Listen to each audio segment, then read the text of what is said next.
সান অমিত জানাবো যে হঠাৎ করে দাম বাড়ার কারণ হিসেবে ব্যবসায়ীরা কি যুক্তি দেখাচ্ছেন, এছাড়া বাজার তদারকি চোখে পড়েছে কিনা কোনো রকম? শাফিন, রমজানের শুরুতেই কিন্তু বরিশালে যে কাঁচা বাজার সেটির কিছু পণ্যের দাম কিন্তু বেড়েছে। বিশেষ করে রমজানের বেশি যে চাহিদাটা থাকে বেগুনের, সেটি কিন্তু আজকে 80 থেকে 100 টাকা বিক্রি হচ্ছে বরিশালের বাজারে। এছাড়া অন্যান্য যে পণ্যগুলো রয়েছে, বিশেষ করে যেগুলো লেবু রয়েছে সেটার দামও কিন্তু বেড়েছে, এবং অন্যান্য যে পণ্যগুলো রয়েছে সেগুলোর দাম কিন্তু আজকে স্বাভাবিক থাকলেও বিশেষ করে 3টে পণ্যের দাম আজকে বাজারে বেশি দেখা যাচ্ছে। বেগুন, কাঁচামরিচ, এছাড়া শসা, এগুলোর দাম কিন্তু বৃদ্ধি পেয়েছে। এবং যদিও বলি অন্যান্য যে নিত্য প্রয়োজনীয় পণ্য সেগুলোর দাম গত সপ্তাহের মতো স্বাভাবিক থাকলেও 3 দিনের ব্যবধানে এই পণ্যগুলোর দাম কিন্তু আজকে বাজারে বেশি দেখা যাচ্ছে। এবং ক্রেতারা বলছেন যে রমজানের শুরুতেই বাজারে এই জিনিসপত্রগুলোর দাম আসলে বৃদ্ধি পাওয়ায় তারা কিছুটা ভোগান্তিতে পড়ছেন। বিশেষ করে রমজানের যে চাহিদা থাকে লেবুর, সেই লেবু কিন্তু আজকে প্রতি হালি 50 টাকা প্রতি হালি বিক্রি হচ্ছে, এবং বেগুনের হালি বেগুন প্রতি কেজি 100 টাকা দরে বিক্রি হচ্ছে আজকে। এবং নিত্য প্রয়োজনীয় যে পণ্যগুলো রয়েছে, ছোলা, বেসন, এছাড়া ডাল, চিনি, এগুলোর দাম স্বাভাবিক রয়েছে, গত সপ্তাহের মতোই বিক্রি হচ্ছে। এবং ক্রেতারা বলছেন যে নিত্য প্রয়োজনীয় পণ্যগুলো এবং এই যে কাঁচা বাজারের যে পণ্যগুলো রয়েছে সেগুলোর দাম যদি একটু স্বাভাবিক রাখা যায়, সেক্ষেত্রে তাদের কেনাকাটা করতে কিছুটা সুবিধা হবে বলে জানিয়েছেন। এবং বিক্রেতারা বলছেন যে আগের মতোই যে জিনিসপত্রের দাম বাড়ায় আসলে কারণ একটাই, যে সরবরাহ যে পরিমাণ দরকার চাহিদার তুলনায় সে পরিমাণ সরবরাহ না থাকার কারণেই কিন্তু জিনিসপত্রের দামটি আসলে বৃদ্ধি পেয়েছে। তবে সে তুলনায় গত বছর যে দাম ছিল জিনিসপত্রের, সে তুলনায় এবছর দাম কম। তবে আরেকটু বিষয় জানিয়ে রাখি যে তেলের একটি সংকট কিন্তু বরিশালের বাজারগুলোতে রয়েছে।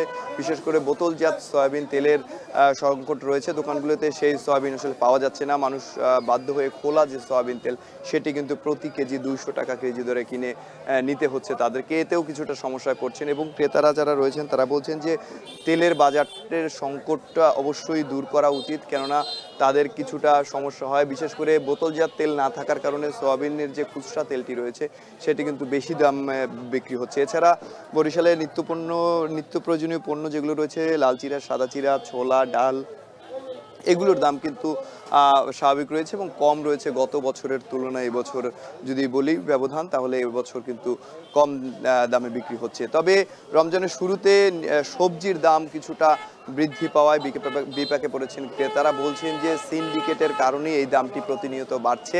বাজার মনিটরিংয়ের মাধ্যমে যদি এটি নিয়ন্ত্রণ করা যায় তাহলে তাদের কেনাকাটা করতে কিছুটা সুবিধা হবে, কারণ রমজানের সময় মানুষের এমনিতেই পণ্যের চাহিদা কিছুটা বেশি থাকে।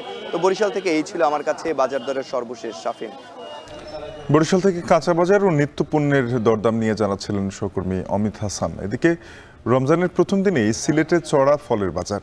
আমদানি করা ফল কেজিতে বেড়েছে 30 থেকে 50 টাকা পর্যন্ত। এ নিয়ে আরো জানাতে নগরীর রিকাবি বাজার থেকে যুক্ত হয়েছেন সহকর্মী সন্দীপন শুভ। জানাবেন বাজারে খেজুরের দাম কত দেখছেন, অন্যান্য ফলের দাম কেমন?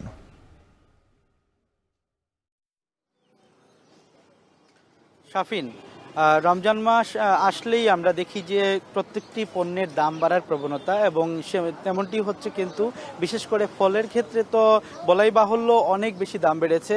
প্রত্যেকটি ফলেই কিন্তু কেজি প্রতি 30 থেকে 50 টাকা পর্যন্ত বেড়েছে। আর একটা বিষয় যদি আমি আপনাকে জানিয়ে রাখি, খেজুরের দামের কথা আপনি যেমনটি বলছিলেন, সাধারণ মানের যে খেজুর রয়েছে সেটিও কিন্তু এখানে 300 থেকে 320 টাকায় বিক্রি হচ্ছে, এবং উন্নত জাতের খেজুর মানভেদে কিন্তু 300 থেকে শুরু করে 1100 এমনকি 1200 টাকা পর্যন্ত কেজি ধরে বিক্রি হচ্ছে। পাশাপাশি যদি আমি খেজুরের পাশাপাশি অন্যান্য ফলের কথা বলি, সেক্ষেত্রে ইফতারের স্বস্তিতে কিন্তু তরমুজের জুস বা তরমুজটা খেয়ে থাকেন অনেকে, কিন্তু তরমুজও প্রতি পিস কিন্তু 300 থেকে 350 টাকা পর্যন্ত কেজি ধরে বিক্রি হচ্ছে। এর পাশাপাশি যদি আমি বলি, মালটার দাম কিন্তু অনেকটাই বেড়ে গেছে। মালটা কিন্তু কেজিতে 30 টাকা বেড়ে 330 থেকে 350 টাকা বিক্রি হচ্ছে। এর পাশাপাশি দাম বেড়েছে আঙ্গুরের। দুই জাতের আঙ্গুর এখানে আমরা দেখতে পেয়েছি, সবুজ সবুজ আঙ্গুরের দাম 350 থেকে 400 টাকা বিক্রি হচ্ছে, কালো আঙ্গুর কিন্তু 500 টাকা পর্যন্ত বিক্রি হচ্ছে। আপেলের যে দাম আমরা যদি বলি, আপেলের দাম কিন্তু আমরা দেখেছিলাম 350 টাকাও কয়েকদিন আগে, কিন্তু এটি বেড়ে গিয়ে 380 থেকে 400 টাকা পর্যন্ত বিক্রি হচ্ছে। এবং ডালিম বা আনার এই যে নামই রাখি না কেন, সেই ডালিমের দামও কিন্তু অনেক বেশি বেড়ে গেছে, 420 থেকে 450 টাকা কেজি ধরে কিন্তু ডালিম বিক্রি হচ্ছে। এর পাশাপাশি যদি আমি আপনাকে অন্যান্য ফলের কথা বলি, বিশেষ করে কুলবড়িও কিন্তু 150, 120 এরকম কেজি দরে বিক্রি হচ্ছে। পাশাপাশি আনারসের একটি চাহিদা দেখা যায় রমজান মাস আসলে, আনারসও কিন্তু প্রতি পিস অনুসারে এখানে বিক্রি হচ্ছে 60 থেকে 80 টাকা পর্যন্ত। এর পাশাপাশি অন্যান্য আরও কিছু ফল রয়েছে, সবগুলো ফলেরই কিন্তু দামের ঊর্ধ্বগতি। এবং বেলের একটি চাহিদা আমরা দেখতে পাই, বেলের শরবত কিন্তু অনেকেই পান করে থাকেন, সেই বেলের দামও কিন্তু অনেক বেশি, প্রতি পিস বেল কিন্তু 100 টাকা বা 80 টাকা করে দাম চাচ্ছেন। এবং ক্রেতারা, যেমনটি আমাদের সাথে একটু আগে কথা হচ্ছিল, যে আসলে প্রতি বছরই রমজান মাস আসলে অন্যান্য বাজারের সাথে ফলের বাজারেও কিন্তু অনেক বেশি বাড়তি দেখা যায়, দাম বেড়ে যায়। এবং এই ফলের বাজারের চিত্র যদি আপনাকে কারণটি যদি জানতে চাই, তখন কিন্তু বিক্রেতারা বলছেন যে ফলের শুল্ক আরোপ করা হয়েছিল, এই শুল্কের কারণে, অতিরিক্ত শুল্কের কারণে কিন্তু দাম বাড়তে পারে। এবং পাইকারি বাজার থেকে তারা আসলে যেমনটি কিনে আনেন তেমনটি এই খুচরা ব্যবসায়ী যারা রয়েছেন তাদের বিক্রি করতে হয়, তাদের আসলে তেমন কিছু করার থাকে না। তবে একটা বিষয় কিন্তু জানিয়ে রাখতে চাই, এই বিক্রেতারা যখনই তারা পাইকারি আড়তের কথা বলছেন, তেমনটি কিন্তু ক্রেতাদের সাথে কথা বলছি, তারাও বলছেন যে হয়তো বা কোনো সিন্ডিকেট রয়েছে, সেই সিন্ডিকেটের কারণে কিন্তু হু করে দাম বেড়েই চলছে। শাফিন, এই ছিল সিলেটের ফলবাজার থেকে আমার কাছে সর্বশেষ। সিলেট থেকে সহকর্মী সন্দীপন শুভ যুক্ত হয়ে জানাচ্ছিলেন ফলের দরদাম নিয়ে।